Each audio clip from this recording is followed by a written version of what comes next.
Maybe it's because talking about modded apps these days is complicated.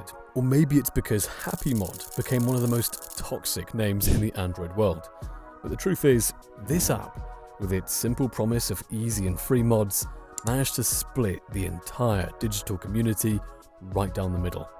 Today, I'm telling you the story of Happy Mod, the app that became a symbol of controversy, fear, and fascination in Android.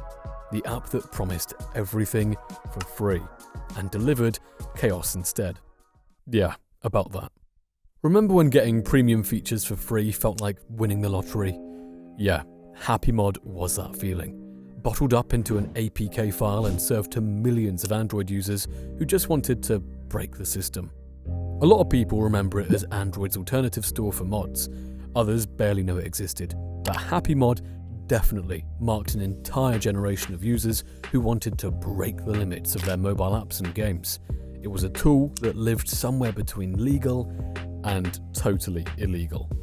And if you were part of that golden age of Android modding, roughly 2015 to 2018, you definitely remember the rush. The excitement of downloading your favorite game with infinite resources. That feeling of hacking the system, of having access to something you were supposed to pay for. It felt like rebellion, like sticking it to the corporate overlords who wanted to nickel and dime you for every extra life or premium feature. Happy Mod wasn't just an app. It was a gateway to a world where rules didn't apply. Where Candy Crush could have infinite lives, where Spotify Premium was actually free, and where that expensive photo editing app suddenly became accessible to everyone. At least, that's what we all thought. To understand the Happy Mod phenomenon, we need to go back to those years when microtransactions, invasive ads, and pay-to-win mechanics already dominated mobile gaming, and it absolutely sucked. This was the era when freemium became the standard business model. You download a game promising to be free, only to discover you needed to pay to actually progress. $5 for extra lives, $10 for a character skin, $20 for a boost that would last a few hours. Or worse, watch an ad every 30 seconds just to keep playing your puzzle game. The mobile app ecosystem had turned into a psychological manipulation machine designed to extract maximum money from users through carefully crafted addiction loops. Games weren't fun anymore. They were actually slot machines, disguised as entertainment. But Happy Mod emerged as a perfect answer for those who didn't want to spend money or deal with constant advertising every day on their phone. It was a perfect rebellion against a system many considered downright abusive and predatory. While Google Play offered a closed, controlled ecosystem where every app had to follow strict monetization guidelines, Happy Mod presented itself as the free alternative. A digital Robin Hood, if you prefer, stealing from the rich corporations and giving to the poor users. And for millions of users around the world, especially in countries where paying for apps was a luxury most couldn't afford, Happy Mod wasn't piracy. It was digital survival. It was a great equalizer that made premium features accessible regardless of your economic situation. The timing couldn't have been more perfect. Smartphones were becoming ubiquitous, data plans were getting cheaper, and people were spending more time on their phones than ever before. But the apps they wanted to use were becoming more expensive and more manipulative. Happy Mod offered a way out. So what exactly was Happy Mod? The premise was brilliantly simple. A store where you could download modified versions of apps and games, more lives, more coins, premium features unlocked, ads removed, etc. Everything free. But Happy Mod was smarter than its competitors in the mod space. It didn't just offer mods, it offered community. Users could upload their own modifications, others could rate and comment on them. It was like Reddit for Android mods, complete with upvotes, reviews, and discussion threads. This community aspect made it feel legit, almost like an alternative app store rather than a piracy platform. The app had a basic verification system that seemed reasonable on the surface. Mods with more downloads and better reviews appeared first in search results. Popular developers got badges, there were categories, featured sections, and even trending lists. This made it seem more reliable than just downloading sketchy APKs from random websites that looked like they were designed in 2003. Plus, Happy Mod had something that set it apart from other modding platforms: a clean, professional interface. It didn't look like a sketchy app from some weird Russian website. It looked polished, modern, legitimate. The UI was intuitive, searches were fast, and updates were regular. For the average user, it was indistinguishable from any other legit app store. And that professionalism was precisely what made it so dangerous. Because when something illegal looks legitimate, when it has good design and positive reviews and active community engagement, it's much easier to fall into the trap. It's much easier to ignore the little voice in your head saying maybe this is too good to be true. HappyMod understood something fundamental about user psychology. People don't want to feel like criminals. They want to feel like smart consumers who found a great deal. And HappyMod packaged piracy in a way that felt like smart shopping rather than theft. And then it exploded. Like, absolutely exploded across the Android ecosystem. We're talking millions of downloads worldwide within just a couple of years. YouTube videos explaining how to install it started getting hundreds of thousands of views. Gaming forums were packed with threads about the best mods available, tech tutorial channels dedicated entire episodes to explaining how to install mods safely, though the definition of safely was pretty questionable. The viral growth was insane. Gaming influencers started making content showing games with infinite resources, though they usually added disclaimers about not endorsing piracy while literally showing pirated content. TikTok creators made videos about getting premium apps for free, Instagram stories were filled with screenshots of modded games, etc, etc. For many users, especially younger ones, HappyMod represented a small victory against what they saw as the abusive microtransaction model that had taken over mobile gaming. It felt like David versus Goliath, but in digital form. Finally, regular users had a way to fight back against corporate greed. The community grew so fast that HappyMod became almost impossible to ignore. Even for people who had never used it, it was everywhere. WhatsApp groups sharing the latest mods, Telegram channels with thousands of members discussing new releases, Discord servers dedicated to modding specific games, Reddit threads with detailed installation guides. And the most impressive part, all of this happened completely off the official radar. Google couldn't control it because it wasn't on the Play Store. Apple couldn't touch it because it was Android only. And developers started to panic as they watched their revenue streams get decimated by free modded versions of their apps appearing sometimes within hours of official releases. The geographic spread was particularly interesting. HappyMod became massively popular in regions where economic factors made paying for premium apps unrealistic for most users. Countries in South America, Southeast Asia, parts of Eastern Europe, these became HappyMod strongholds, where the app was almost as well known as the Google Play Store itself. But along with the fame came the controversy. And man, was there controversy. Developers started watching their income disappear because of mods, and they weren't happy about it.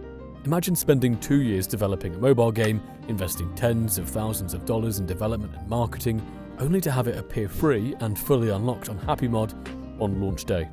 That's not just frustrating, that's devastating for small independent developers who depend on every sale to stay afloat. Major companies didn't stay quiet either. King, the makers of Candy Crush, started sending takedown notices. Supercell, behind Clash of Clans, began implementing more aggressive anti-tampering measures. Rovio publicly denounced modding platforms. They all started claiming that HappyMod was encouraging large-scale piracy that was killing innovation in the mobile gaming industry. And technically, they weren't wrong. But the biggest controversy wasn't about money or legal issues, it was about security. And this is where things got really scary. HappyMod was being flagged by cybersecurity experts as a massive security risk. The problem was fundamental to how the platform worked. Since anyone could upload modified apps, and since there was no real verification process beyond user reviews, the platform became a perfect distribution method for malware. Security researchers started finding modded apps that contained more than just game modifications. Hidden in the code were keyloggers that could steal passwords, Trojans that could access banking apps, spyware that could monitor user behavior, and even cryptocurrency miners that would secretly use phone processing power to mine coins for hackers. The stories started piling up. Users reporting that their phones became slow and hot after installing certain mods, classic signs of cryptocurrency mining malware. Others discovered unauthorized charges on their credit cards after downloading modified versions of shopping apps. Some found that their social media accounts had been compromised, their personal photos accessed, their private messages read. Cybersecurity companies began publishing reports with alarming statistics. One study found that nearly 30% of apps downloaded from HappyMod contained some form of malicious code. Another report documented over 50 different types of malware being distributed through modified apps on the platform. And here's where the story gets really dark, because the problem wasn't just limited to HappyMod itself. The popularity of the platform had created an entire ecosystem of imitators and copycats, and these were often much worse than the original. Just like what happened with other popular but legally questionable apps like Lucky Patcher, the success of HappyMod quickly led to an explosion of copycat apps and fake versions, and this is where the story goes from concerning to absolutely terrifying. Some of these clones were simple copies with integrated viruses, taking the original HappyMod interface and adding malware to every download. Others were more sophisticated, using the HappyMod name and branding to create elaborate phishing operations designed to steal user credentials and personal information. The most dangerous ones were the perfect replicas. These clones looked identical to the real HappyMod, had similar functionality, even had some working mods, but hidden in the code were advanced Trojans designed to turn infected phones into parts of larger botnets, ransomware that could lock users out of their own devices, or banking Trojans specifically designed to steal financial information. Fear spread through online communities as users realized they couldn't tell the difference between the real app and dangerous fakes. Were you installing the legitimate HappyMod with manageable risks, or a malicious clone that was going to empty your bank account and steal your identity? Fake websites multiplied faster than anyone could track them. Search results became filled with sites promising to offer the official HappyMod download, HappyMod 2024 updated, HappyMod without viruses, HappyMod official version, HappyMod safe download. They were all lying, and most were distributing malware. The situation became so bad that cybersecurity researchers started maintaining public lists of known malicious HappyMod clones and fake download sites. These lists grew longer every week, sometimes containing hundreds of different malicious domains and app variants. And here's the most twisted part. The clones were often so convincing that many users didn't even realize they'd installed a fake version until their phones were completely compromised. The malware was designed to lay dormant for weeks or months, collecting data and building profiles before finally revealing its true nature. The HappyMod ecosystem had become a digital minefield where even experienced users couldn't navigate safely. The very popularity that had made HappyMod successful had also made it the perfect cover for cybercriminals looking to distribute malware at scale. Google's response to the HappyMod phenomenon was swift, comprehensive, and absolutely ruthless. They never allowed HappyMod in the Play Store, that was obvious from day one, but Google's countermeasures went way beyond simple exclusion from their official marketplace. First, they started manipulating search results. Searching for HappyMod on Google began showing security warnings and articles about the dangers of modded apps instead of actual download links. The algorithm was tweaked to prioritize content that discouraged users from downloading the app rather than helping them find it. Then, Google Play Protect, their built-in security system, began automatically flagging any version of HappyMod as a potential harmful application. It didn't matter if it was the legitimate original version or one of the malicious clones. Google's system treated them all as security threats and actively prevented installation. But Google didn't stop there. They began making systematic changes to Android itself to make installing apps from unknown sources more difficult and more frightening for average users. Each Android update added more warning screens, more confirmation steps, and more dire language about the risks of sideloading apps. The process that once required simply checking a box in settings became a multi-step ordeal involving multiple warnings, confirmations, and security alerts. Google was using user interface design as a weapon against third-party app distribution. They also started working more closely with antivirus companies to ensure that HappyMod and similar apps would be detected and flagged by security software. This created a situation where even users who managed to find and download the app would face constant warnings and alerts from their security software. The war escalated when Google began using their control over the Android ecosystem to make life difficult for HappyMod users in subtle but significant ways. Apps started implementing more sophisticated anti-tampering measures that could detect modified environments. Google services began behaving unpredictably on devices with modded apps installed. The result was predictable but devastating for HappyMod's user base. It became increasingly difficult to find a legit version of the app and increasingly easy to fall victim to malicious clones. Google had achieved something brilliant from their perspective.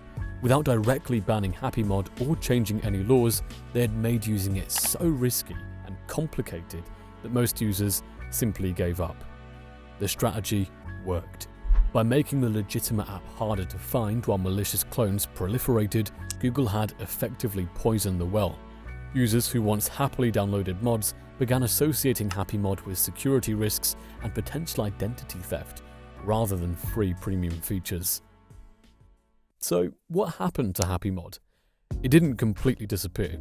Dedicated communities still exist, hidden away in forums and third-party websites where users share download links and warn each other about fake versions.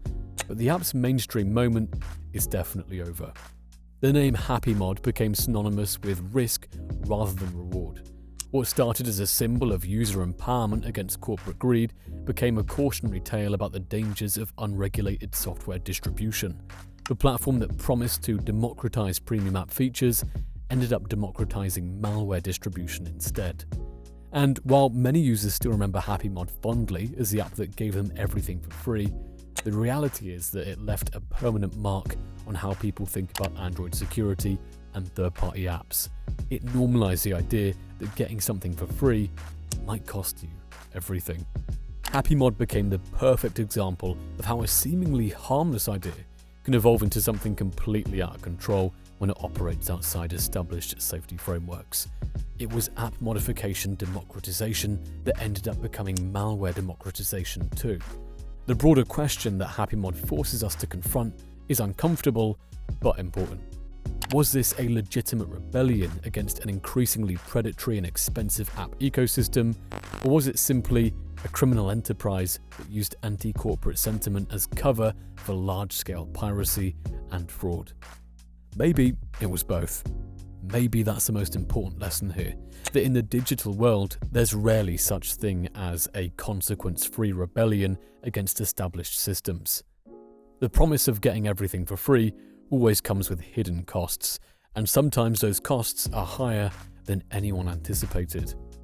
The HappyMod story is ultimately a story about the price of digital freedom and the question of whether true alternatives to corporate-controlled ecosystems can exist without descending into chaos. It's a story about what happens when millions of people decide to break the rules simultaneously, and about whether the cure for corporate greed might sometimes be worse than the disease itself. But hey, what do you think? Did you use HappyMod back in its heyday? Was the risk worth it for those free premium features? And do you think there's a way to create legitimate alternatives to corporate app stores without opening the door to the kind of security nightmare that HappyMod became? Let me know your thoughts and experiences in the comments below. Peace.